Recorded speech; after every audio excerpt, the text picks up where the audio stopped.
গত বছরের ৫ আগস্ট ছাত্র জনতার তীব্র গণ আন্দোলনের মুখে ক্ষমতাচ্যুত হয় আওয়ামী লীগ সরকারের। দীর্ঘ ১.৫ দশক ধরে স্বৈরাচারী কায়দায় দেশ চালানো তৎকালীন প্রধানমন্ত্রী শেখ হাসিনা ভারতে পালিয়ে যান। অস্তিত্ব সংকটে পড়ে বাংলাদেশ স্বাধীনতা যুদ্ধে নেতৃত্ব দেওয়া ৭৬ বছর বয়সী সবচেয়ে পুরনো এ দলটির প্রধান নেতা শেখ হাসিনা সহ বেশিরভাগ নেতার অবস্থান এখন ভারত সহ বিভিন্ন দেশে। এই অবস্থায় দলটি আবারও সক্রিয় রাজনীতিতে ফেরার চেষ্টা চালাচ্ছে, যেখানে দেশের ভেতরে নেতৃত্ব খুঁজে নিয়ে হাত ধরে এই সংকট কাটানোর চেষ্টা করে আওয়ামী লীগ। ভারত এবং পশ্চিমের বিভিন্ন দেশে অবস্থান করা আওয়ামী লীগের বেশ কয়েকজন নেতা জানান, তাদের শীর্ষ নেতা শেখ হাসিনা সহ তারা এখন মনে করে দেশের ভেতরে দলের মুখপাত্র কিংবা নেতা প্রয়োজন, যিনি আত্মগোপনে না থেকে প্রকাশ্য এসে বিপর্যস্ত নেতাকর্মীদের সংগঠিত করবে। তাদের এমন চিন্তায় সাবেক রাষ্ট্রপতি আব্দুল হামিদ, সাবেক মন্ত্রী সাবের হোসেন চৌধুরীর নাম রয়েছে। কিন্তু তারা গ্রেপ্তার, মামলার ভয়ে এবং প্রতিকূল পরিস্থিতিতে তাদের কেউ এখনও সাহস করে এগিয়ে আসেননি। সেভাবে বিতর্কিত নন দলটির এমন অন্য কোনো নেতা এগিয়ে আসবেন সে ধরনের কোনো ইঙ্গিতও মেলেনি।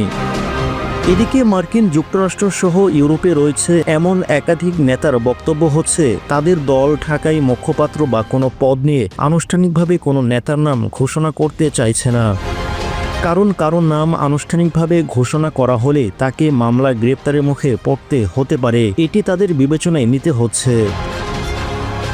অন্যদিকে আওয়ামী লীগ নেতারা অভিযোগ করেন, ঢাকা থেকে শুরু করে গ্রাম পর্যন্ত আওয়ামী লীগ নেতাকর্মীদের গ্রেপ্তার বৃদ্ধি করা হয়। সেজন্য দলের পরিস্থিতি বিবেচনায় নিয়ে তাদের দলের সভাপতি শেখ হাসিনাও সম্প্রতি বলেন, দেশের ভেতরে যারা সাহস নিয়ে এগিয়ে এসে দলকে সংগঠিত করার কাজে নেতৃত্ব দেবে তারাই নেতা, যদিও কেউ এখনও সে সাহস দেখাননি।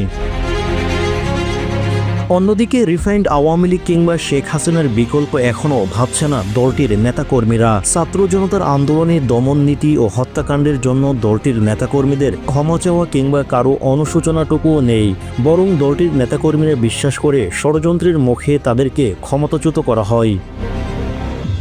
বিদেশে অবস্থান করা দলটির আরেকজন নেতা জানান, পরিস্থিতি সামলাতে তাদের কিছু ভুল ছিল, এমন আলোচনাও তাদের মধ্যে আছে। দলগতভাবে অবশ্যই তারা এখনও কিছু বলেননি।